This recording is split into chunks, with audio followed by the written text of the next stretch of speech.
Hello dear friends, welcome back to Physics by Grace YouTube channel. ഇത് lasers and fibre optics scientific officer ഫിസിക്സിൻ്റെ lasers and fibre optics മൊഡ്യൂളിലെ second ലെക്ചറാണ്. കഴിഞ്ഞ ലെക്ചറിൽ നമ്മൾ ലേസറിൻ്റെ അപ്ലിക്കേഷൻ, അതേപോലെ തന്നെ പ്രോപ്പർട്ടീസ്, ലേസേഴ്സിൻ്റെ പ്രോപ്പർട്ടീസ്, അതിൻ്റെ കൺസ്ട്രക്ഷൻ, ഈ കാര്യങ്ങളാണ് ഡിസ്കസ് ചെയ്ത്. ഇന്നത്തെ ക്ലാസ്സിൽ നമ്മൾ ഐൻസ്റ്റീൻ കോഎഫിഷ്യൻസ് എന്നുള്ള ടോപ്പിക്കാണ് ഡിസ്കസ്. നമ്മുടെ സിലബസിലെ ഫസ്റ്റ് ടോപ്പിക്കാണത് ഐൻസ്റ്റീൻ കോഎഫിഷ്യൻസ്. അപ്പോൾ അത് പഠിക്കുമ്പോൾ നമുക്ക് ഒത്തിരി കാര്യങ്ങൾ അതൊന്ന് മനസ്സിലാവും. പല MCQs ആൻസർ ചെയ്യാം. ഇതിൽ കുറേ MCQs ഞാൻ ആഡ് ചെയ്തിട്ടുണ്ട്. അതെല്ലാം നമുക്ക് ഈ ലെക്ചറിൻ്റെ അവസാനം അതെല്ലാം ഡിസ്കസ് ചെയ്യാം. നമുക്ക് ഐൻസ്റ്റീൻ കോഎഫിഷ്യൻസ് എന്താണ്, അപ്പോൾ അത് പറയുന്നതിൻ്റെ ഒപ്പം നമുക്ക് ഈ പ്രോസസ്സുകൾ, ലേസറിൻ്റെ വർക്കിംഗ്, ആ പ്രോസസ്സുകളെല്ലാം പ്രിൻസിപ്പിൾ, ലേസറിൻ്റെ പ്രിൻസിപ്പിളൊക്കെ മനസ്സിലാവും. നോക്കൂ, ഇവിടെ രണ്ട് എനർജി സ്റ്റേറ്റുകൾ ഉണ്ടെന്നായിരിക്കും, E1 E2. രണ്ട് എനർജി സ്റ്റേറ്റ്, രണ്ട് E1 E2. ഒന്ന് താഴത്തെ സ്റ്റേറ്റ് ഗ്രൗണ്ട് സ്റ്റേറ്റ് എന്നോ അല്ലെങ്കിൽ ലോവർ എനർജി സ്റ്റേറ്റ് എന്നോ പറയാം. മറ്റേത് higher state E2, E1 and E2. ഇവിടുത്തെ നമ്പർ ഓഫ് ആറ്റംസ് N1 ആണ്, ഇവിടുത്തെ നമ്പർ ഓഫ് ആറ്റംസ് N2 ആണ്. ഓക്കെ, അതാണ് മുകളിൽ പറഞ്ഞിട്ടുള്ളത്. ഈ ഗ്യാപ്പിന് ഈക്വൽ ആയിട്ടുള്ള എനർജിയാണ് Hν. Hν is equal to E2 minus E1. ഗ്യാപ്പിന് ഈക്വൽ ആയിട്ടുള്ള എനർജി നമുക്ക് Hν, E2 മൈനസ് E1 നമുക്ക് Hν എന്ന് പറയാൻ പറ്റും. ഓക്കെ, ഇവിടെ നമ്മൾ പറയുന്നത് വെച്ചാൽ, if the radiation of frequency corresponding to the difference in energy E2 minus E1 falls on the atomic system, it can interact in three different ways. Hν energy ഉള്ള photon എന്ന് പറഞ്ഞാൽ, Hν എനർജി എന്ന് പറഞ്ഞാൽ ഗ്യാപ്പിന് E2 minus E1 equal ആയിട്ടുള്ള എനർജിയാണ്. Hν energy ഉള്ള photon ഈ സിസ്റ്റത്തിൽ വന്ന് വീഴുകയാണെങ്കിൽ മൂന്ന് രീതിയിൽ എന്ത് ചെയ്യാൻ പറ്റും, സിസ്റ്റത്തിന് റെസ്പോണ്ട് ചെയ്യാൻ പറ്റും ആ ഫോട്ടോണായിട്ട്. ഫസ്റ്റ് എന്നുള്ളത് അബ്സോർഷനാണ്. വേറെ രീതി പറഞ്ഞാൽ സ്റ്റിമുലേറ്റഡ് അബ്സോർഷനാണ്. ഫോട്ടോൺ വന്ന് വീഴുമ്പോൾ അബ്സോർബ് ചെയ്യുന്നതുകൊണ്ടാണ് സ്റ്റിമുലേറ്റഡ് അബ്സോർഷൻ എന്ന് പറയുന്നത്. ഓക്കെ, ഫോട്ടോൺ ഇല്ലാണ്ട് അബ്സോർബ് ചെയ്യാൻ പറ്റില്ലല്ലോ, അപ്പോൾ അബ്സോർഷൻ എന്ന് പറഞ്ഞാലും മതി. അപ്പോൾ ഇവിടെ എന്താണെന്ന് വെച്ചാൽ, ഫോട്ടോണിനെ, ആ വീഴുന്ന ഫോട്ടോണിനെ അബ്സോർബ് ചെയ്തിട്ട് ഈ ലോവർ സ്റ്റേറ്റിലെ ആറ്റങ്ങൾ ഹയർ സ്റ്റേറ്റിലേക്ക് പോകും. ഒരു ഫോട്ടോൺ ആണെങ്കിൽ ഒരു ആറ്റം, മനസ്സിലായോ? കൂടുതൽ ഫോട്ടോൺസ് ഒരു ഫോട്ടോണായിട്ടല്ലല്ലോ വന്ന് വീഴുക. അപ്പോൾ ആ റേഡിയേഷൻ വന്ന് വീഴുമ്പോൾ, ഫോട്ടോൺസ് വന്ന് വീഴുമ്പോൾ ആറ്റങ്ങൾ ഹയർ സ്റ്റേറ്റിലേക്ക് പോകും. അതിനെയാണ് നമ്മൾ സ്റ്റിമുലേറ്റഡ് അബ്സോർഷൻ എന്ന് പറയാം. ഓക്കെ, സ്റ്റിമുലേറ്റഡ് അബ്സോർഷൻ വളരെ സിമ്പിളാണ്. ഫോട്ടോൺ വന്ന് വീഴുമ്പോൾ ലോവർ സ്റ്റേറ്റിലെ ആറ്റങ്ങൾ ഹയർ സ്റ്റേറ്റിലേക്ക് പോവാം. അതാണ് സ്റ്റിമുലേറ്റഡ് അബ്സോർഷൻ. ഓക്കെ, അപ്പോൾ അതിൻ്റെ ഒരു റേറ്റ് നമ്മൾ പറയുകയാണ്. Number of atoms undergoing absorption per unit time per unit volume from level 1 two level 2. എത്ര ആറ്റങ്ങൾ ഇങ്ങനെ ഈ റേഡിയേഷൻ അബ്സോർബ് ചെയ്ത് ഹയർ സ്റ്റേറ്റിലേക്ക് പോകുന്നുണ്ട് യൂണിറ്റ് ടൈമിലും യൂണിറ്റ് വോളിയത്തിലുള്ള മെറ്റീരിയലിൻ്റെ യൂണിറ്റ് വോളിയത്തിലുള്ള എത്ര ആറ്റംസ് യൂണിറ്റ് ടൈമിൽ ഹയർ സ്റ്റേറ്റിലേക്ക് പോകുന്നുണ്ട്. അതെന്തിനേക്കാണ് ഡിപ്പെൻഡ് ചെയ്യാൻ ചോദിച്ചാൽ, രണ്ട് കാര്യങ്ങൾ നമുക്ക് സിമ്പിളായിട്ട് ആലോചിച്ചാൽ തന്നെ മനസ്സിലാവും. ഈ ഗ്രൗണ്ട് സ്റ്റേറ്റിൽ എത്ര ആറ്റങ്ങളുണ്ട് അതിന് ഡിപ്പെൻഡ് ചെയ്യും. ഐ മീൻ ലോവർ സ്റ്റേറ്റിൽ എത്ര ആറ്റംസ് ഉണ്ട് അതിന് ഡിപ്പെൻഡ് ചെയ്യും. Number of atoms in the ground state N1 depend ചെയ്യും. പിന്നെ എത്ര ഫോട്ടോൺസ് വരുന്നു എന്നുള്ളതിനെ ഡിപ്പെൻഡ് ചെയ്യും. ഓക്കെ, ഒരു ഫോട്ടോൺ വന്നാൽ ഒരു ആറ്റത്തിനല്ലേ ഹൈ സ്റ്റേറ്റിലേക്ക് പോകാൻ പറ്റില്ല. അപ്പോൾ ഫോട്ടോൺസിൻ്റെ ആ density of photons rho of nu എന്നാണ് നമ്മൾ എഴുതുക. ആ പെർട്ടിക്കുലർ ഫ്രീക്വൻസിയുള്ള ഫോട്ടോൺസിൻ്റെ ആ ഡെൻസിറ്റിനെ ഡിപ്പെൻഡ് ചെയ്യും. രണ്ട് കാര്യങ്ങളെയാണ്, ഗ്രൗണ്ട് സ്റ്റേറ്റിൽ എത്ര നമ്പർ ഉണ്ട്, അതുപോലെ ഫോട്ടോൺസിൻ്റെ ആ ഡെൻസിറ്റി, അതിനെയും ഡിപ്പെൻഡ് ചെയ്യും. നോക്കൂ, റേറ്റ് ഓഫ് അബ്സോർഷൻ RAB, ചുരുക്കത്തിൽ RAB, അബ്സോർഷൻ കാണിക്കാൻ വേണ്ടി AB എന്നിട്ടേക്കുക. Rate of absorption is equal to, അല്ലെങ്കിൽ it is proportional to rho of nu and N1. അവിടുത്തെ പ്രൊപ്പോർഷണാലിറ്റി കോൺസ്റ്റൻ്റ് ആണ് B12. B ഉദ്ദേശിക്കുന്നത് ഒരു കോൺസ്റ്റൻ്റ് എന്നുള്ള അർത്ഥമുള്ളൂ.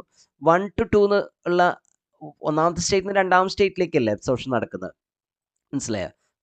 ആറ്റം ഒന്നാം സ്റ്റേറ്റിൽ നിന്ന് രണ്ടാം സ്റ്റേറ്റിലേക്ക് പോകുന്നതുകൊണ്ടാണ് 1 to 2 എന്ന് എഴുതിയിട്ടുള്ളത്.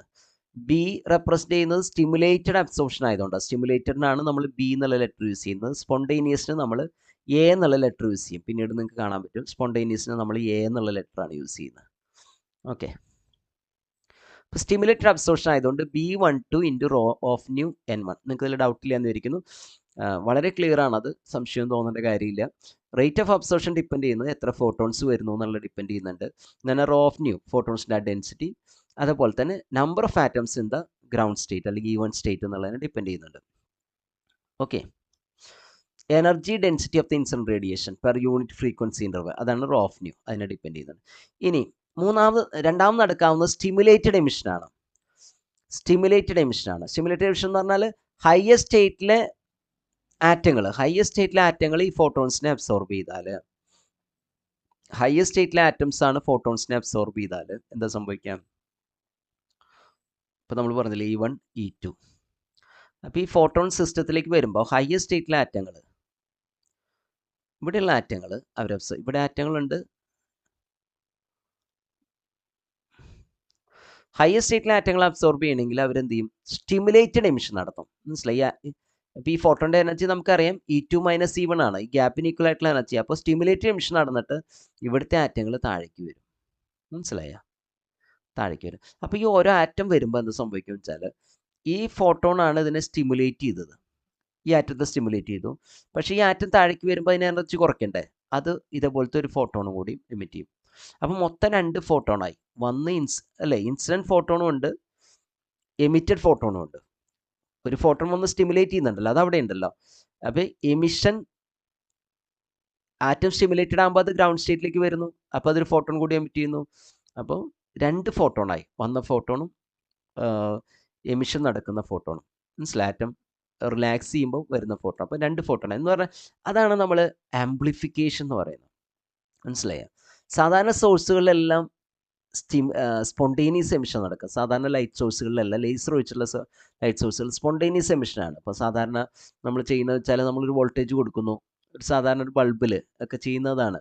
ഒരു ഇൻകാൻഡസൻറ്റ് ലാമ്പൊക്കെ എടുക്കുകയാണെങ്കിൽ നമ്മൾ വോൾട്ടേജ് കൊടുക്കുമ്പോൾ ആറ്റംസ് ഹയർ സ്റ്റേറ്റിലേക്ക് പോകുന്നു. അവർ ഹയർ സ്റ്റേറ്റിൽ നിന്ന് ലോവർ സ്റ്റേറ്റിലേക്ക് വരുമ്പോൾ എനർജി എമിറ്റ് ചെയ്യുന്നു. ഹയർ സ്റ്റേറ്റിൽ നിന്ന് ലോവർ സ്റ്റേറ്റിലേക്ക് വരുമ്പോൾ എനർജി എമിറ്റ് ചെയ്യുന്നു. അത്രയാണ് ചെയ്യുന്നത്. അത് സ്പോണ്ടേനിയസ് എമിഷനാണ്. ലേസറിൽ അതാണ് പറയുന്നത്, ലേസറിൻ്റെ ഫുൾ ഫോമിൽ light amplification by stimulated emission of radiation. ആ ലൈറ്റിനെ ആംപ്ലിഫൈ ചെയ്യാണ്. മനസ്സിലായി? സ്പോണ്ടേനിയസ്ലി എമിറ്റ് ചെയ്യുന്ന റേഡിയേഷനെ ആംപ്ലിഫൈ ചെയ്യാണ്. കൃത്യമായിട്ട് പറഞ്ഞാൽ അത് കൂടുതൽ എക്സ്പ്ലെയിൻ ചെയ്യാം. അപ്പോൾ ഒരു ഫോട്ടോൺ വന്ന് തട്ടുകയാണെങ്കിൽ, സിസ്റ്റത്തിൽ വന്ന് തട്ടുകയാണെങ്കിൽ നമ്മൾ പറഞ്ഞ 2 കാര്യങ്ങൾ നടക്കുന്നു പറഞ്ഞു. മൂന്നാമത്തെ കാര്യം കൂടി നമുക്ക് പറയാനുണ്ട്. ഒന്നാമത്തെ കാര്യം നമ്മൾ പറഞ്ഞു, ഗ്രൗണ്ട് സ്റ്റേറ്റിലെ ആറ്റങ്ങൾ അവർ അബ്സോർബ് ചെയ്തിട്ട് ഈ ഫോട്ടോൺസിനെ അബ്സോർബ് ചെയ്ത് ഹയർ സ്റ്റേറ്റിലേക്ക് പോകാം. സ്റ്റിമുലേറ്റഡ് അബ്സോർപ്ഷൻ നടക്കാം.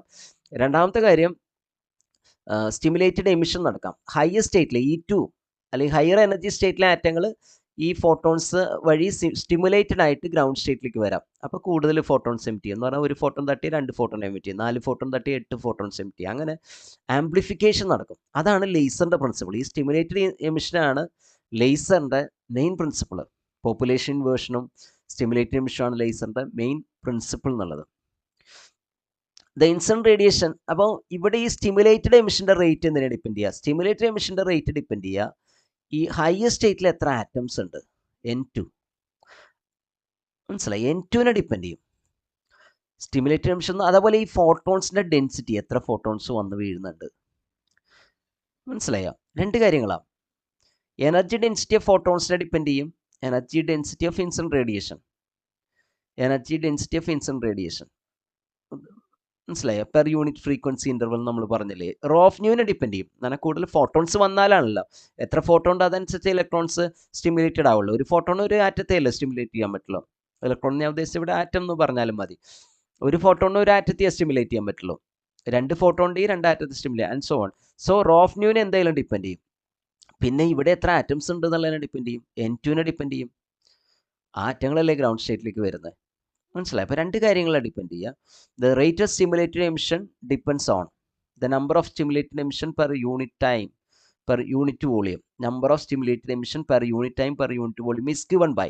അതിനെയാണ് നമ്മൾ റേറ്റ് ഓഫ് സ്റ്റിമുലേറ്റഡ് എമിഷൻ, മെറ്റീരിയലിൻ്റെ യൂണിറ്റ് വോളിയത്തിൽ പെർ സെക്കൻഡിൽ നടക്കുന്ന സ്റ്റിമുലേറ്റഡ് എമിഷൻ്റെ എണ്ണം.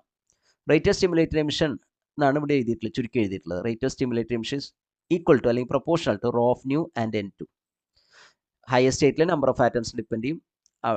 ഇത് സ്റ്റിമുലേറ്റഡ് എമിഷൻ ആണല്ലോ, ഫോട്ടോൺസ് വേണമല്ലോ. അപ്പോൾ ഫോട്ടോൺസിൻ്റെ എനർജി ഡെൻസിറ്റിയെ ഡിപ്പെൻഡ് ചെയ്യും. മനസ്സിലായോ? റോ ഓഫ് ന്യൂവിനെ ഡിപ്പെൻഡ് ചെയ്യും. ആ ന്യൂ എനർജിയുള്ള ഫോട്ടോൺസിൻ്റെ ആ നമ്പറിനെ ഡിപ്പെൻഡ് ചെയ്യും. ഇവിടെ വരുന്ന കോൺസ്റ്റൻ്റ് ആണ് B21. സെക്കൻഡ് സ്റ്റേറ്റിൽ നിന്ന് ഫസ്റ്റ് സ്റ്റേറ്റിലേക്ക് വരുന്നതുകൊണ്ടാണ് B21 എന്ന് എഴുതിയത്. സ്റ്റിമുലേറ്റഡ് ആയതുകൊണ്ടാണ് B ലെറ്റർ ഉപയോഗിക്കുന്നത്. മനസ്സിലായി? നേരത്തെ ഇവിടെ പറഞ്ഞ പോലെ അത് അബ്സോർപ്ഷൻ ആയിരുന്നു. അപ്പോൾ ഫസ്റ്റ് സ്റ്റേറ്റിൽ നിന്ന് സെക്കൻഡ് സ്റ്റേറ്റിലേക്കാണ് പോയത് ആറ്റങ്ങൾ അല്ലേ. ഇവിടെ എമിഷൻ ആയതുകൊണ്ട് സെക്കൻഡ് സ്റ്റേറ്റിൽ നിന്ന് ഫസ്റ്റ് സ്റ്റേറ്റ്, അതുകൊണ്ടാണ് B21 ഡിസ്റ്റിങ്വിഷ് ചെയ്ത് എഴുതിയത്. Here B21 is a constant proportionality and depends on the energy levels E1 and E2.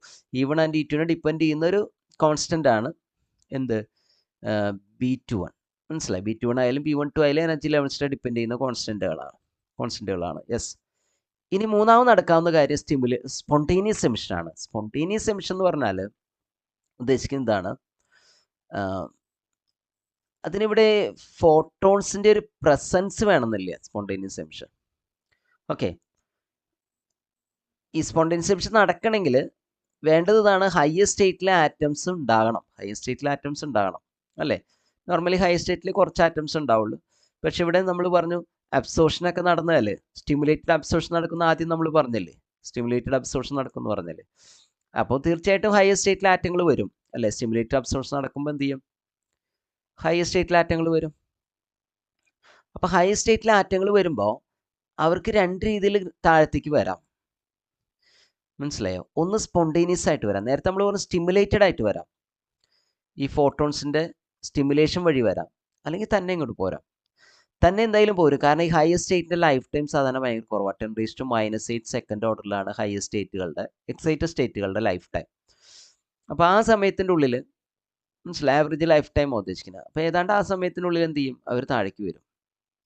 മനസ്സിലായി? മാക്സിമം അത്രയും സമയമൊക്കെയാണ് ഹയർ സ്റ്റേറ്റിൽ ഒക്കുപ്പൈ ചെയ്യാൻ പറ്റുള്ളൂ. അപ്പോൾ താഴേക്ക് വരും. അപ്പോൾ തന്നെ അത് താഴേക്ക് വരുമ്പോൾ ലൈഫ് ടൈം കുറവായതുകൊണ്ട് ആ സമയം അല്ലേ, ആ സമയത്തിന് അത് താഴേക്ക് വരും. മനസ്സിലായോ? 10⁻⁻8 സെക്കൻഡിൽ താഴേക്ക് വരുമല്ലോ. തന്നെ താഴേക്ക് വരുന്ന ആ പ്രോസസ്സിനെ വിളിക്കുന്ന പേരാണ് സ്പോണ്ടേനിയസ് എമിഷൻ എന്നുള്ളത്. ഫോട്ടോൺ വന്ന് അല്ലേ സ്റ്റിമുലേറ്റ് ചെയ്തിട്ട് താഴേക്ക് വരുമ്പോഴാണ് നമ്മൾ സ്റ്റിമുലേറ്റഡ് എമിഷൻ എന്ന് പറയാം. തന്നെ താഴേക്ക് വരുന്നത് സ്പോണ്ടേനിയസ് എമിഷനാണ്, സ്പോണ്ടേനിയസ് എമിഷൻ. അപ്പോൾ അത് നടക്കാം. ഒരു ടൈം കഴിയുമ്പോൾ അല്ല, അവർക്ക് എക്സൈറ്റഡ് സ്റ്റേറ്റിൽ ലൈഫ് ടൈം കുറവല്ല, അത് കഴിയുമ്പോൾ അവർ തന്നെ താഴേക്ക് വരുന്നതാണ് സ്പോണ്ടേനിയസ് എമിഷൻ. അപ്പോൾ അങ്ങനെ ഒരു പ്രോസസ് കൂടി ഇവിടെ നടക്കാം. മനസ്സിലായോ? അങ്ങനെ ഒരു പ്രോസസ്സും ഇവിടെ നടക്കാം. The number of atoms making spontaneous emission per unit time per unit volume, അല്ലെങ്കിൽ സ്പോണ്ടേനിയസ് എമിഷൻ്റെ റേറ്റ് എന്ന് നമുക്ക് പറയാം സിമ്പിളായിട്ട്. അത് N2 മാത്രമേ ഡിപ്പെൻഡ് ചെയ്യുള്ളൂ. കാരണം എന്താ? ഇത് സ്പോണ്ടേനിയസ് ആയിട്ട് നടക്കുന്നതാണ്. എത്ര ആറ്റങ്ങൾ ഹയർ സ്റ്റേറ്റിലുണ്ട് അതിനെ ഡിപ്പെൻഡ് ചെയ്യും താഴേക്ക് വരുന്നതിൻ്റെ റേറ്റ്. ഫോട്ടോൺസിൻ്റെ പ്രസൻസ് ഇതിന് വേണ്ട. മനസ്സിലായോ?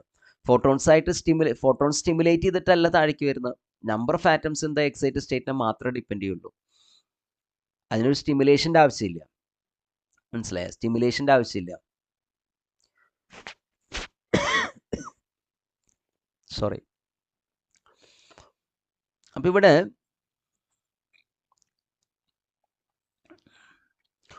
rate of spontaneous emission is proportional to N2 and is equal to A21. A21 എന്ന് കാണിക്കുന്നത് സെക്കൻഡ് സ്റ്റേറ്റിൽ ഫസ്റ്റ് സ്റ്റേറ്റിലേക്ക് വരുന്നു എന്നുള്ള അർത്ഥത്തിലാണ്. N2 എന്നുള്ളത് number of atoms in the excited state ആണ്. അപ്പോൾ N2 പ്രൊപ്പോർഷണൽ ആണ്. A21 is a constant of proportionality. അപ്പോൾ ഇങ്ങനെ 3 ഇക്വേഷൻസ് ആണ്, അല്ലെങ്കിൽ 3 പ്രോസസ്സുകളാണ് ഇവിടെ നടക്കാൻ പറ്റും. നമ്മൾ ഇങ്ങനെ പറഞ്ഞു തുടങ്ങിയത് radiation of frequency E2 - E1 അല്ലേ? Radiation having energy H equal to E2 - E1 when it falls on an atomic system. 3 things can happen. 3 കാര്യങ്ങൾ നടക്കാം. ഒന്ന് സ്റ്റിമുലേറ്റഡ് അബ്സോർപ്ഷൻ നടക്കാം, സ്റ്റിമുലേറ്റഡ് എമിഷൻ നടക്കാം, പിന്നെ നമുക്കറിയാം ഹയർ സ്റ്റേറ്റിലുള്ളവർ തന്നെയും താഴേക്ക് വരാം. മനസ്സിലായോ? അപ്പോൾ അത് സ്പോണ്ടേനിയസ് എമിഷനാണ്. 3 കാര്യങ്ങൾ നടക്കാമെന്നാണ് പറഞ്ഞത്. ഇനി ഈ തെർമൽ ഇക്ലിബ്രിയത്തിൽ ഇപ്പോൾ ഇത് തമ്മിലൊരു ഇക്ലിബ്രിയം വരികയാണ്. നമുക്കറിയാം കുറേ ആറ്റങ്ങൾ മുകളിലേക്ക് പോകുന്നു, കുറേ ആറ്റങ്ങൾ താഴേക്ക് വരുന്നു. അത് തമ്മിലൊരു ഇക്ലിബ്രിയം വരുമ്പോൾ നമുക്ക് പറയാൻ പറ്റും ഈ റേറ്റുകൾ തമ്മിൽ ഇക്വേറ്റ് ചെയ്യണം. റേറ്റുകൾ തമ്മിൽ നമുക്ക് ഇക്വേറ്റ് ചെയ്യാൻ പറ്റും. ഏത് റേറ്റുകൾ? ആറ്റങ്ങൾ മുകളിലേക്ക് അല്ലേ, ലെവൽ 1 ലെവൽ 2ലേക്ക് പോകുന്ന ആ റേറ്റും ലെവൽ 2 ലെവൽ 1ലേക്ക് വരുന്ന റേറ്റും തമ്മിൽ ബാലൻസ് ആണ്. അതാണ് ഇക്വിലിബ്രിയം സ്റ്റേറ്റ് എന്ന് പറഞ്ഞാൽ. അങ്ങോട്ട് കുറേ പേര് പോകുന്നുണ്ട്, ഇങ്ങോട്ട് താഴേക്ക് കുറേ പേര് വരുന്നുണ്ട്. അത് രണ്ട് ഈക്വൽ ആയാലാണ് ഇക്വിലിബ്രിയം എന്ന് നമ്മൾ പറയാം. മുകളിലേക്ക് പോകുന്നവരുടെ നമ്പറും താഴേക്ക് വരുന്നവരുടെ ആ നമ്പർ അല്ലെങ്കിൽ റേറ്റ് അത് ഈക്വൽ ആണ്. അപ്പോൾ നോക്കും, മുകളിലേക്ക് പോകാന്നുള്ളത് അബ്സോർഷനാണ്, സ്റ്റിമുലേറ്റഡ് അബ്സോർഷനാണ് അല്ലേ?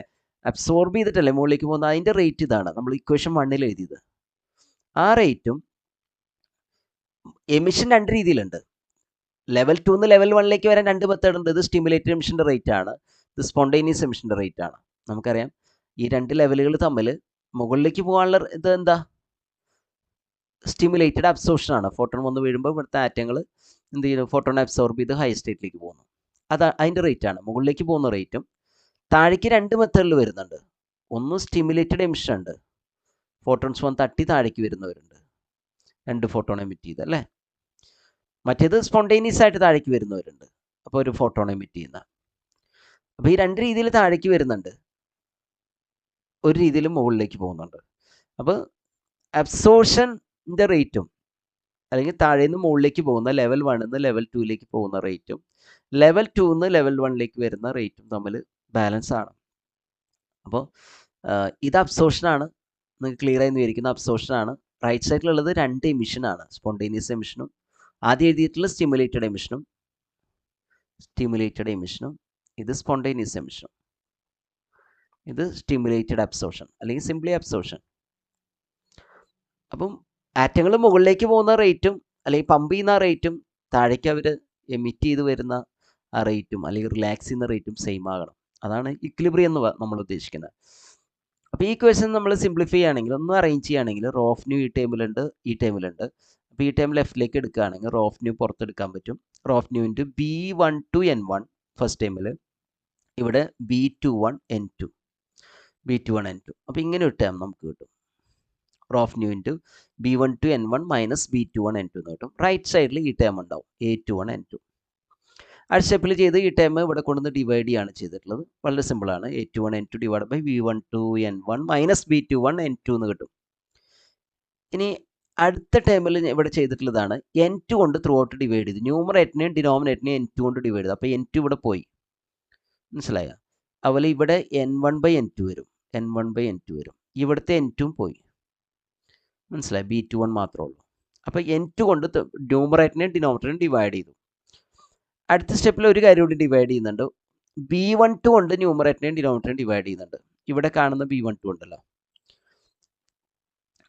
അത് മാക്സ് പ്ലാങ്കിൻ്റെ നമ്മൾ ബ്ലാക്ക് ബോഡി റേഡിയേഷൻ ഉണ്ടല്ലോ, അങ്ങനെ ലോ ഓഫ് റേഡിയേഷൻ, മാക്സ് പ്ലാങ്കിൻ്റെ റേഡിയേഷൻ ലോ, അതിന് സിമിലർ ആക്കാൻ വേണ്ടിയാണ് ഇങ്ങനെയൊക്കെ നമ്മൾ ചെയ്ത് ആദ്യം N2 കൊണ്ട് ഡിവൈഡ് ചെയ്ത് ആ ഒരു ഫോമിലേക്ക് കൊണ്ടുവരാനാണ്. നമുക്ക് അടുത്ത സ്റ്റെപ്പുകൾ നമുക്കത് മനസ്സിലാവും.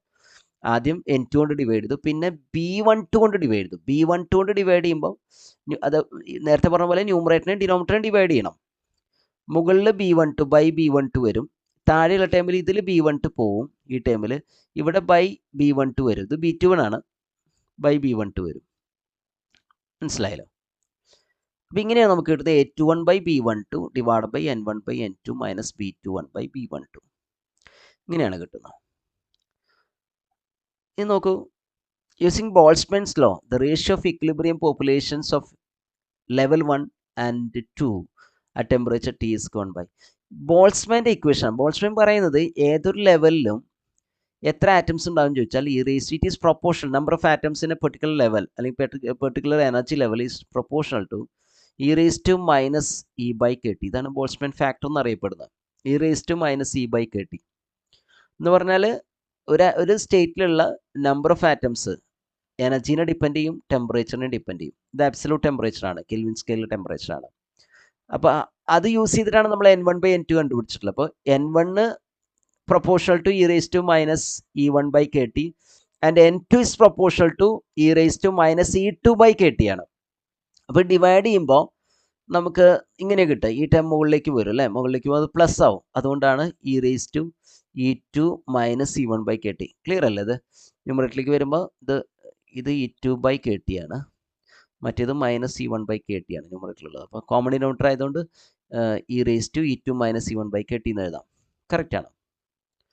ഓക്കെ. N1/N2 ഇത് നമ്മൾ ഇക്വേഷൻ 4 കൊണ്ട് സബ്സ്റ്റിറ്റ്യൂട്ട് ചെയ്യാം. നമുക്ക് ഇവിടെ ഒരു N1/N2 ഇല്ലേ, ഇതിന് പകരം അത് സബ്സ്റ്റിറ്റ്യൂട്ട് ചെയ്യാണ്. ബാക്കിയൊന്നും മാറ്റമല്ല. Rho of nu is equal to A21 by B12 already അവിടെ ഉള്ളത് തന്നെ.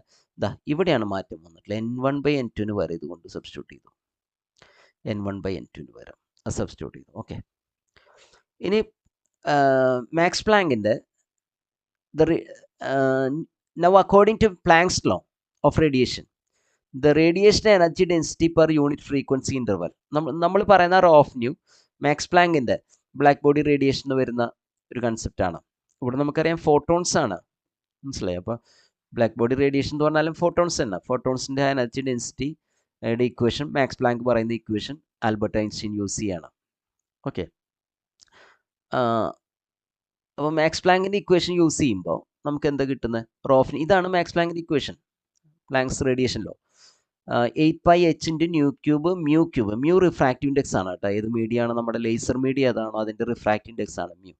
μ³ ഫ്രീക്വൻസിയുടെ ക്യൂബ്, റിഫ്രാക്റ്റീവ് ക്യൂബ് പിന്നെ ലൈറ്റിൻ്റെ വെലോസിറ്റിയുടെ ക്യൂബ് കോൺസ്റ്റൻ്റ് ആണത്. വെലോസിറ്റിയുടെ ക്യൂബ് സി വാക്വത്തിൽ ലൈറ്റിൻ്റെ വെലോസിറ്റിയാണത്. ക്യൂബ് ഇൻറ്റു 1/e⁻⁻⁰ ഇങ്ങനെയാണ് നമുക്ക് കിട്ടുന്നത്. ഇതാണ് റേഡിയേഷൻ ലോ. അപ്പോൾ ഇവിടെ നമുക്കറിയാം E2 - E1 ആണ് hν. E2 - E1 hν ആണല്ലേ. അങ്ങനെയാകുമ്പോൾ ഇത് ഈ രണ്ട് ടേം ഈക്വൽ അല്ലേ, സെയിം അല്ലേ. ഇക്വേഷൻ ഈ രണ്ട് ടേം ഈക്വൽ ആണ്. ഡിനോമിനേറ്ററിൽ വരുന്ന ഈ ടേം ഈക്വൽ ആണ്. ഈ 1ന് പകരം ഇതാ ഇവിടെ V21/V12 ആണ്. ഈ രണ്ട് ഇക്വേഷൻ നമ്മൾ കമ്പയർ ചെയ്യാണ്. മനസ്സിലായ? Comparing these two equations. Equation 5ഉം 6ഉം തന്നെ നമുക്ക് 6 എടുക്കാം. Equation number 6 we are comparing equation 5 and 6. അപ്പോൾ ഈ ടേമിന് വരെ ഇവിടെ 1 ആണ് വരുന്നത്. അപ്പോൾ നമുക്ക് കിട്ടുന്നത് B21/V12 1 ആയിരിക്കണം. മാക്സ് പ്ലാങ്കിൻ്റെ ഇക്വേഷനോട് നമുക്ക് കിട്ടിയ ഇക്വേഷൻ മാക്സ് പ്ലാങ്കിൻ്റെ ഇക്വേഷനോട് കമ്പയർ ചെയ്യാണ്. B21/V12 1 ആയിരിക്കണം. അപ്പോൾ അതിൻ്റെ അർത്ഥം B21 = B12 ആയിരിക്കണം അല്ലേ. അപ്പോൾ രണ്ട് ഈക്വൽ ആണെങ്കിൽ പിന്നെ ഞാൻ ബി എന്ന് എഴുതിയാൽ മതി. 2 1 1 2 എന്ന്. അപ്പോൾ ആ ലെവൽ E1 E2 മാത്രമാണ് ഈ കോൺസ്റ്റൻറ്റ് ഡിപ്പെൻഡ് ചെയ്യുന്നുള്ളൂ. E1 E2 താഴേക്കാണ് പോകുന്നത് മുകളിലേക്കാണ്. ഇങ്ങോട്ട് പോയാലും ഇങ്ങോട്ട് വന്നാലും ആ കോൺസ്റ്റൻറ്റ് മാറുന്നില്ല എന്നർത്ഥം. മനസ്സിലായ? B12 B21 എന്ന് എഴുതണമെന്നില്ല, ബി എന്ന് എഴുതിയാൽ മതി. യെസ്. അങ്ങനെ വരുമ്പോൾ ഇനി പിന്നെ നമുക്ക് കിട്ടുന്നൊരു കാര്യം വെച്ചാൽ ഇതാ, അപ്പോൾ ഡിനോമിനേറ്ററിൽ ഇങ്ങനെയാണ് വരുന്നത്. ഈ ടേം ന്യൂമറേറ്ററിൽ വേറെ ഉള്ളത് ഇവിടെ 1 ആണ്. പക്ഷേ 1 മാത്രമല്ല, ഇങ്ങനൊരു ടേമും കൂടി ഉണ്ട് ന്യൂമറേറ്ററിൽ അല്ലേ. ഇങ്ങനൊരു ടേം ഉണ്ടല്ലോ. ഇവിടുത്തെ ദിസ് ഇൻറ്റു 1 എന്നുള്ളതാണ് ന്യൂമറേറ്റർ, ദിസ് ഇൻറ്റു 1 എന്നുള്ള ന്യൂമറേറ്റർ. അപ്പോൾ പക്ഷേ ഈ ഇക്വേഷനിൽ ഇതായിട്ട് നമ്മൾ കമ്പയർ ചെയ്യല്ലേ. ഈ ഇക്വേഷനായിട്ട് യെസ്, നമ്മുടെ ഇക്വേഷൻ ഞാൻ ഇതിനെ മാർക്ക് ചെയ്യുന്നത്, ഇതിനെ 5 എന്ന് മാർക്ക് ചെയ്തിട്ട്.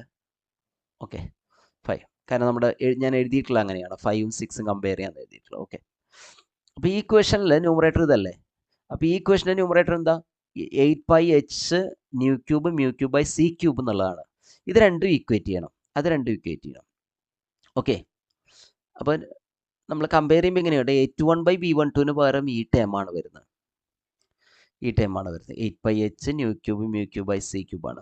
സിംപ്ലി നമ്മൾ ഈ A21 എഴുതണതിൽ നിർബന്ധമില്ല, കാരണം ആകെ ഒരു A ഉള്ളൂ. മനസ്സിലായ? A21 ആയാലും A12 നമ്മൾ പറയുന്നില്ല.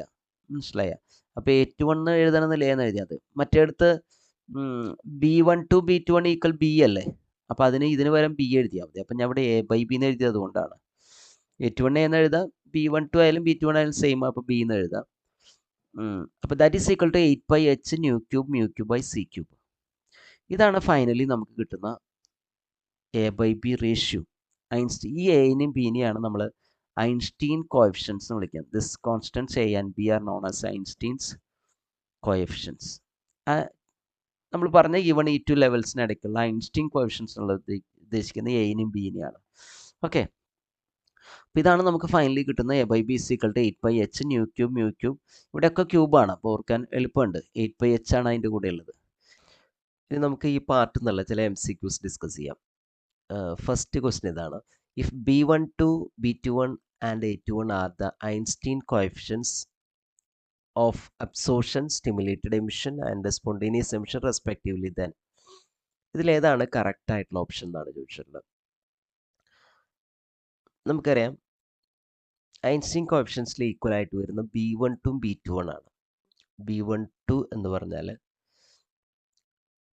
ഈ ഫസ്റ്റ് ലെവലിൽ നിന്ന് സെക്കൻഡ് ലെവലിലേക്ക് ഉള്ള സ്റ്റിമുലേറ്റഡ് അബ്സോർഷൻ്റെ കോഎഫിഷ്യൻ്റ് ആണ് B12. അതും സെക്കൻഡ് ലെവലിൽ നിന്ന് ഫസ്റ്റ് ലെവലിലേക്കുള്ള സ്റ്റിമുലേറ്റഡ് എമിഷൻ്റെ കോഎഫിഷ്യൻറ്റും സെയിം ആണ്. കാരണം രണ്ടും സ്റ്റിമുലേറ്റഡ് ആണ്. മാത്രമല്ല രണ്ടിൻ്റെയും എനർജി ലെവൽ സെയിം ആണ്. ഒന്ന് E1 E2ലേക്ക്, മറ്റേത് E2 E1ലേക്ക്. അത് സെയിം ആയിട്ടാണ് കിട്ടുന്നത്. നമ്മൾ ആ ഡെറിവേഷനിൽ കണ്ടിരുന്നു. B12 and B21 are the same. ഇത് രണ്ടും സെയിം ആണ്. അപ്പോൾ ഓപ്ഷൻ സി ആണ് കറക്റ്റ് ആയിട്ടുള്ള ആൻസർ. ക്വസ്റ്റ്യൻ ഇതാണ്: if B12 and B21 are Einstein's coefficients of stimulated absorption and emission respectively, and G1 and G2 are the degeneracies of the energy levels C1 and E2 respectively, then ഇതിലേതാണ് correct ആയിട്ടുള്ളത്? നമുക്കറിയാം Einstein coefficients B12 B21 equal ആണ്. Okay. അങ്ങനെ വരുമ്പോൾ ഡീജനറസീസ് വരുമ്പോൾ energy levels ഇപ്പോൾ E1 എന്നുള്ളത് G1 degenerate ആണ്, E2 എന്നുള്ളത് G2 ഡീജനറേറ്റ് ആണ്. അപ്പോൾ ഇതിൻ്റെ ഡിജനറസിയാണ് G1, ഇതിൻ്റെ ഡിജനറസിയാണ് G2. അങ്ങനെ വരുമ്പോൾ ഇതിൽ കറക്റ്റ് ആയിട്ടുള്ള ആൻസർ, പോസിബിൾ ആയിട്ടുള്ള ആൻസർ ഇതാണ്. B12 എന്ന് പറഞ്ഞാൽ ഫസ്റ്റ് ലെവലിൽ നിന്ന് സെക്കൻഡ് ലെവലിലേക്കുള്ള അബ്സോർപ്ഷനാണ്. അത് ഡിപ്പെൻഡ് ചെയ്യേണ്ടത് ഫസ്റ്റ് ലെവലിൻ്റെ ഡീജനറസീനെയാണ്, സെക്കൻഡ് ലെവലിൻ്റെ ഡീജനറസീനെ അല്ല. ഫസ്റ്റ് ലെവലിൻ്റെ ഡീജനറസീനെയാണ് സ്റ്റിമുലേറ്റഡ് അബ്സോർപ്ഷൻ ഡിപ്പെൻഡ് ചെയ്യേണ്ടത്. അതേപോലെ തന്നെ സ്റ്റിമുലേറ്റഡ് എമിഷൻ ഡിപ്പെൻഡ് ചെയ്ത് ഏതിനെയായിരിക്കണം? സെക്കൻഡ് ലെവലിലുള്ള ഡീജനറസീനെ. സെക്കൻഡ് ലെവലിൽ നിന്ന് ഫസ്റ്റ് ലെവലിലേക്ക് വരുന്നതാണല്ലോ സ്റ്റിമുലേറ്റഡ് എമിഷൻ. അത് ഡിപ്പെൻഡ് ചെയ്യേണ്ടത് സെക്കൻഡ് ലെവലിൻ്റെ ഡിജനറസീനെ ആയിരിക്കും. അപ്പോൾ G1 B12 is equal to G2 B21. ഇതാണ് ഇവിടെ പോസിബിൾ ആയിട്ടുള്ള ഒരു answer. Which of the following statement is not correct in the context of a laser? ലേസറിൻ്റെ കോണ്ടെക്സ്റ്റിൽ ശരിയില്ലാത്ത ഓപ്ഷൻസ് ഞാൻ വായിക്കാം. The emitted radiation do not have precisely defined frequency. അതാണ് ഇവിടെ തെറ്റായിട്ടുള്ള ഓപ്ഷൻ, നോട്ട് കറക്റ്റ് ആയിട്ടുള്ള ഓപ്ഷൻ. ഇത് കറക്റ്റ് അല്ല. ലേസറിൽ എമിറ്റ് ചെയ്യുന്ന റേഡിയേഷന് ഫിക്സഡ് ആയിട്ടുള്ള ഡിഫൈൻഡ് ആയിട്ടുള്ള ഫ്രീക്വൻസി ഉണ്ട്. നമുക്കറിയാം hν is equal to E2 minus E1 എന്നാണ്. ഹയർ എനർജി ലെവലിൽ നിന്ന് ലോവർ എനർജി ലെവലിലേക്ക് എമിറ്റ് ചെയ്യുമ്പോൾ അതിൻ്റെ ഫ്രീക്വൻസി ഇങ്ങനെയാണ്. അപ്പോൾ nu is equal to E2 minus E1 by H ആണ്. സോ അപ്പോൾ ഇതാണ് ഇവിടെ തെറ്റായിട്ടുള്ള ഓപ്ഷൻ. ബാക്കി ഓപ്ഷൻസ് കറക്റ്റ് ആയിരിക്കണം. The emitted radiation is highly coherent and intense, correct ആയിട്ടുള്ള ഓപ്ഷനാണ്. Lasing action requires population inversion, തീർച്ചയായിട്ടും ശരിയാണ്. More photons comes out compared to incident photon. അതെ, ഒരു ഫോട്ടോൺ തട്ടുമ്പോൾ അതിൻ്റെ ആംപ്ലിഫിക്കേഷനാണ് നടക്കുന്നത്. ഒരു ഫോട്ടോൺ തട്ടുമ്പോൾ സ്റ്റിമുലേറ്ററി എമിഷൻ നമുക്കറിയാം 2 ഫോട്ടോണാണ് പുറത്ത് വരുന്നത്. യെസ്, അപ്പോൾ ഇതാണ് തെറ്റായിട്ടുള്ള ഓപ്ഷൻ. അതാണ് നമ്മുടെ answer. Option A is the correct answer. Option A ആണ് ഇവിടുത്തെ correct answer. Pick the correct statement. Pick the correct statement regarding the main processes involved in the operation of lasers. Correct statement. ഞാൻ first statement വായിക്കാം. Spontaneous emission depends both on the number of atoms present in the excited state and on the intensity of incident light, whereas stimulated emission depends on the intensity of the incident light. നമുക്കറിയാം spontaneous emission എന്തിനെ മാത്രമേ depend ചെയ്യുന്നുള്ളൂ? Number of atoms present in the excited സ്റ്റേറ്റിനെ മാത്രമേ depend ചെയ്യുന്നുള്ളൂ. And on the intensity of incident light എന്നുള്ളത് തെറ്റാണ്. Number of ആറ്റംസിന് മാത്രമാണ് സ്പോണ്ടേനിയസ് എമിഷൻ ഡിപ്പെൻഡ് ചെയ്യുന്നുള്ളൂ. സ്റ്റിമുലേറ്റഡ് എമിഷനാണ്. സ്റ്റിമുലേറ്റഡ് എമിഷൻ എന്ന് പറയുമ്പോൾ ഫോട്ടോൺസ് വേണം. അപ്പോൾ അത് നമ്പർ ഓഫ് ആറ്റംസിനെയും ഫോട്ടോൺ ഡെൻസിറ്റീനെയും ഡിപ്പെൻഡ് ചെയ്യുന്നുണ്ട്. മനസ്സിലായോ? അല്ലെങ്കിൽ ഇൻറ്റൻസിറ്റി ഓഫ് ഇൻസിഡന്റ് ലൈറ്റിനെ ഡിപ്പെൻഡ് ചെയ്യുന്നുണ്ട്. അപ്പോൾ അങ്ങനെ ഒരു ഓപ്ഷൻ ഇതാണ്. നമുക്ക് താഴേക്ക് പോവാം. Spontaneous emission depends on the intensity of incident light, whereas stimulation depends also on the number of atoms present in the excited state. അത് തെറ്റാണ്. Spontaneous emission depend ചെയ്യുന്ന ഇൻറ്റൻസിറ്റിനെ അല്ല. Spontaneous emission depends on third option. Spontaneous emission depends only on the number of atoms present in the excited state, whereas stimulated emission depends also on the intensity. ഇതാണ് correct ആയിട്ടുള്ള option. Spontaneous emission excited സ്റ്റേറ്റിൻ്റെ number of ആറ്റംസിനെ മാത്രമേ depend ചെയ്യുന്നുള്ളൂ. പക്ഷേ stimulated emission അത് കൂടാതെ also it depends on the intensity of nu റേഡിയേഷൻ്റെ ഇൻറ്റൻസിറ്റിനെ ഡിപ്പെൻഡ് ചെയ്യുന്നുണ്ട്. അപ്പോൾ ഇതാണ് കറക്റ്റ് ആയിട്ടുള്ള ഓപ്ഷൻ സി ആണ്. നമ്മളത് ആ ഡെറിവേഷനിൽ കണ്ടതാണ്, ഐൻസ്റ്റീൻ കോഎഫിഷ്യൻസിൻ്റെ ഡെറിവേഷനിൽ കണ്ടതാണ്. The condition for population inversion is, ഇവിടെ നമുക്കറിയാം പോപ്പുലേഷൻ N1 എന്നുള്ളത് that is proportional to e raised to minus E1 by kT, and N2 is proportional to e raised to minus E2 by kT. ഇവിടെ എഴുതിയിട്ടുള്ളത് N2 by N1 ആണ്. ഇവിടെ മാത്രം N1 by N2 എഴുതിയിട്ടുണ്ട്. നമുക്ക് എന്തായാലും N2 by N1 ചെയ്ത് നോക്കാം. N2 by N1 ചെയ്യുമ്പോൾ ഈ ടേമാണ് ന്യൂമറേറ്ററിൽ വരിക, ഈ ടേം ഡിനോമിനേറ്ററിലും. ഓക്കെ, അപ്പം നമുക്ക് കിട്ടുന്നത് എങ്ങനെയാണ്? e raised to minus of E2 minus E1 by kT. ഇങ്ങനെയാണ് നമുക്ക് കിട്ടുക ഡിവൈഡ് ചെയ്യുമ്പോൾ. ഓക്കെ, ഡിവൈഡ് ചെയ്ത് സിംപ്ലിഫൈ ചെയ്യുമ്പോൾ എങ്ങനെയാണ് കിട്ടുക. അപ്പോൾ n2/n1 എന്നുള്ള റേഷ്യോ കാണിക്കുന്നത്, n2/n1 എന്നുള്ള റേഷ്യോ കറക്റ്റായിട്ട് കാണിക്കുന്നത് e⁻(e2−e1/kt). അതെ, ഇതാണ് കറക്റ്റ് ആയിട്ടുള്ള ഓപ്ഷൻ. ഓപ്ഷൻ ഡി ആണ് കറക്റ്റ് ആയിട്ടുള്ള ഓപ്ഷൻ. ഇത് പോപ്പുലേഷൻ ഇൻവേർഷൻ്റെ കണ്ടീഷൻ ആകുന്ന എപ്പോഴാണെന്ന് വെച്ചാൽ, പോപ്പുലേഷൻ ഇൻവേർഷൻ നടക്കണമെങ്കിൽ n2 should be greater than n1 ആയിരിക്കണം, എന്നാലാണ് പോപ്പുലേഷൻ ഇൻവേർഷൻ നടക്കുള്ളൂ. ഇവിടെ കാണിച്ചിട്ടുള്ളത് n2/n1ൻ്റെ വാല്യൂ ആണ്. n2/n1ൻ്റെ വാല്യൂ കറക്റ്റ് ആയിട്ടുള്ളത് ഇതാണ്. അതാണ് ഞാൻ പറഞ്ഞ ഓപ്ഷൻ ഡി ആണ് കറക്റ്റ്. ഇനി നമുക്ക് 6th MCQയിലേക്ക് പോകാം. An atom or molecule in the ground state of energy E1 can absorb a photon of energy hν and go to the higher energy state E2. Then the process known as, നോക്കൂ, ഫോട്ടോണിനെ absorb ചെയ്തിട്ട് higher energy സ്റ്റേറ്റിലേക്ക് പോകുന്നത് stimulated absorption ആണ്. Clear ആണല്ലോ. MCQ7. In spontaneous emission, the atoms or molecules in the higher energy state E2 eventually return to the ground state E1 by emitting their excess energy spontaneously. The rate of spontaneous emission is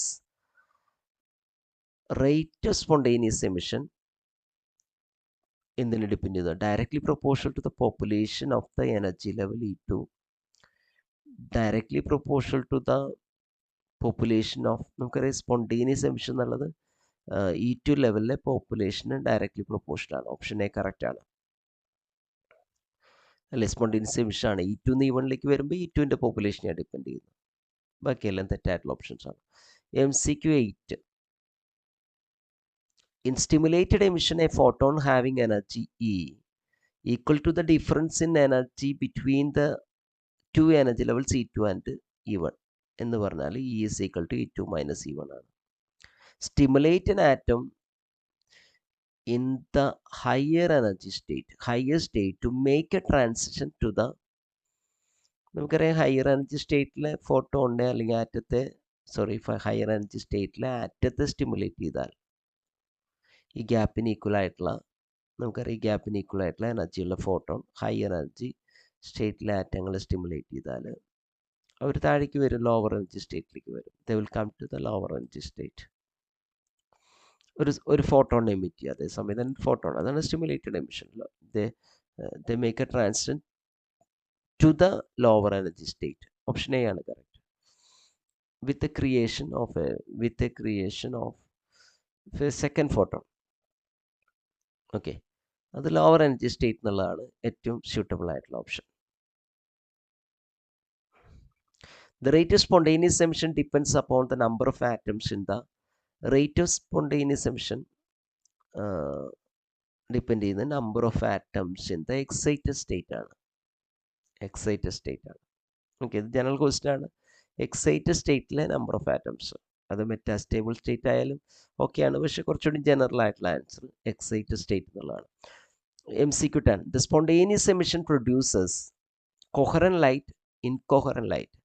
ഇൻകോഹറൻറ്റ് light എന്നുള്ളതാണ് correct ആയിട്ടുള്ളത്. കാരണം stimulated emission ആണ് കോഹറൻ്റ് ആയിട്ടുള്ള light. കോഹറൻ്റ് ആയിട്ടുള്ള light എന്ന് പറഞ്ഞാൽ ഒരേ ഫേസിൽ എമിറ്റ് ചെയ്യപ്പെടുന്ന ലൈറ്റാണ്. പക്ഷെ സ്പോണ്ടേനിയസ് എമിഷനിൽ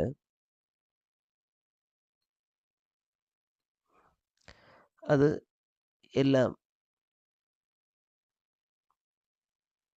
ഇങ്ങനെ പല ഫേസിലാണ് എമിറ്റ് ചെയ്യപ്പെടുക. എന്ന് പറഞ്ഞാൽ കൊഹറൻ്റ് ആയിരിക്കണമെന്നില്ല. സ്പോണ്ടേനിയസ് എമിഷനിൽ. സ്റ്റിമുലേറ്റഡ് എമിഷനിൽ കോഹറൻ്റ് ആയിരിക്കും. In the case of population inversion, the number of atoms is more in higher energy state than the lower energy state. തന്നെയാണ് കറക്റ്റ് ആയിട്ടുള്ള ആൻസർ. ഹയർ എനർജി സ്റ്റേറ്റിൽ നമ്പർ ഓഫ് ആറ്റംസ് വളരെ കൂടുതലും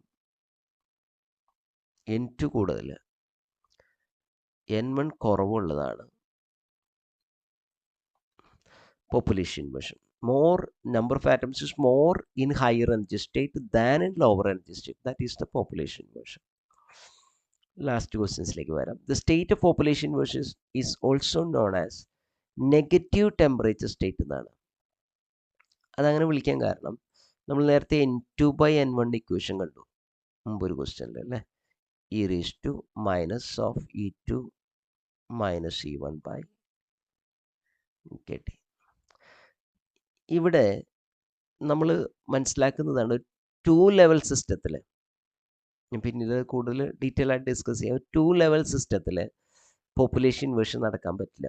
അതിന് കാരണം എന്താണെന്ന് വെച്ചാൽ നമുക്കറിയാം E2 മൈനസ് E1 എന്നൊരു പോസിറ്റീവ് ക്വാണ്ടിറ്റിയാണ്. കാരണം E2 ആണ് ഹയർ എനർജി, E1 ലോവർ എനർജിയാണ്. E2 minus E1 is A positive quantity. പുറത്ത് നെഗറ്റീവ് ഉള്ളതുകൊണ്ട് അതേപോലെ തന്നെ നമുക്കറിയാം KT ഇത് ആബ്സലൂട്ട് ടെമ്പറേച്ചറാണ്, ഇതും പോസിറ്റീവ് തന്നെയാണ്, ഓൾവേസ് പോസിറ്റീവാണ്. അപ്പം ഈ quantity E2 minus E1 by KT എന്നുള്ള ക്വാണ്ടിറ്റി തീർച്ചയായിട്ടും പോസിറ്റീവായിട്ടുള്ള ക്വാണ്ടിറ്റിയാണ്. പക്ഷേ അതിന് പുറത്തൊരു മൈനസ് സൈൻ ഉണ്ട്. അപ്പോൾ അത് മൊത്തത്തിൽ എക്സ്പോണൻഷ്യൽ ടൈം നെഗറ്റീവാണ്. It is like E raise to minus x. E raise to minus x എന്ന് പറഞ്ഞാൽ അത് 1നേക്കാളും ചെറുതാണ്. നമുക്കറിയാം E റേസ് ടു 0, നമ്മളിവിടെ നെഗറ്റീവ് നമ്പറാണ്. E റേസ് 0 എന്നുള്ളത് 1 ആണ്. E റേസ് ടു ഏത് നെഗറ്റീവ് നമ്പർ വന്നാലും, for example E raise to -1 എന്നുള്ളത് 1/E ആണ്. 1/E ആണ്. 1/E എന്ന് പറഞ്ഞാൽ 1/2.71828. Okay, this is less than 1. E raise to -2 എന്ന് പറയുമ്പോൾ അത് വീണ്ടും ചെറുതാണ്. സോ N2/N1 എന്നുള്ളത് E റേസ് ടു ഒരു നെഗറ്റീവ് ക്വാണ്ടിറ്റിയാണ് വരുന്നത്. നെഗറ്റീവ് ക്വാണ്ടിറ്റി എന്ന് പറയുമ്പോൾ ഇറ്റ് ഇസ് ലെസ് അല്ലേ, E raise to negative quantity less than 1 ആണ്. That means N2 is always less than N1 എന്ന് പറഞ്ഞാൽ പോപ്പുലേഷൻ ഇൻവേർഷൻ ഇവിടെ പോസിബിൾ അല്ല എന്നാണ് അതിൻ്റെ അർത്ഥം. പോപ്പുലേഷൻ ഇൻവേർഷൻ പോസിബിൾ അല്ല.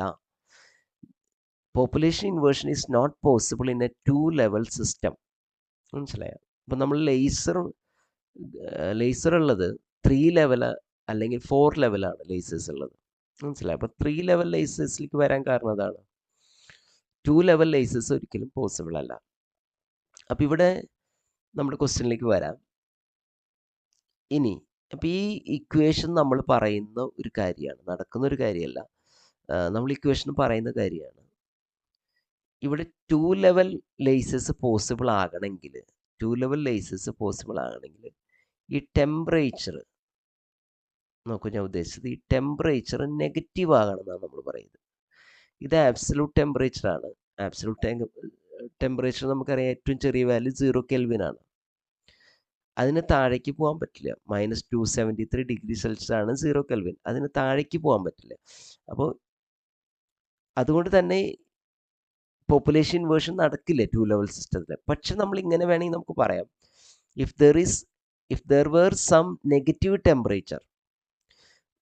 ടെമ്പറേച്ചർ ഉണ്ടായിരുന്നെങ്കിൽ എന്ത് സംഭവിച്ചാൽ ഈ മൈനസും ടെമ്പറേച്ചർ നെഗറ്റീവ് ആണെങ്കിൽ ഈ മൈനസ് കൂടി പ്ലസ് ആയാൽ, അപ്പോൾ നമുക്ക് N2/N1 എന്നുള്ളത് ഗ്രേറ്റർ ദാൻ 1 കിട്ടിയാൽ N2 ഗ്രേറ്റർ ദാൻ N1 എന്ന് പറയാമായിരുന്നു.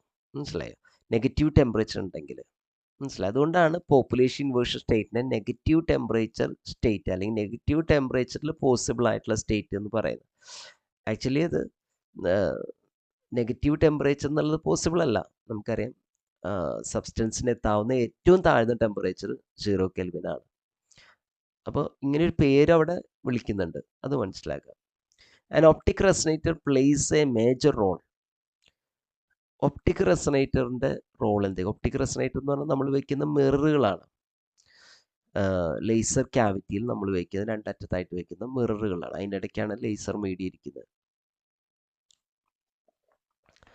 ഈ മിറർ പാർഷ്യലി റിഫ്ലക്റ്റിംഗ് ആണ്, ഈ മിറർ ഫുള്ളി റിഫ്ലക്റ്റിംഗ് ആണ്. 100% റിഫ്ലക്റ്റിംഗ് മിററും ഇത് പാർഷ്യലി റിഫ്ലക്റ്റീവ്, ഒരു 95% ഒക്കെ റിഫ്ലക്റ്റിംഗ് ആയിട്ടുള്ള മിറർ. ഇതിൻ്റെ ഇടയിലാണ് ഫോട്ടോൺസ് ബൗൺസ് ചെയ്യുക, അങ്ങോട്ടും ഇങ്ങോട്ടും റെസനേറ്റ് ചെയ്യുക.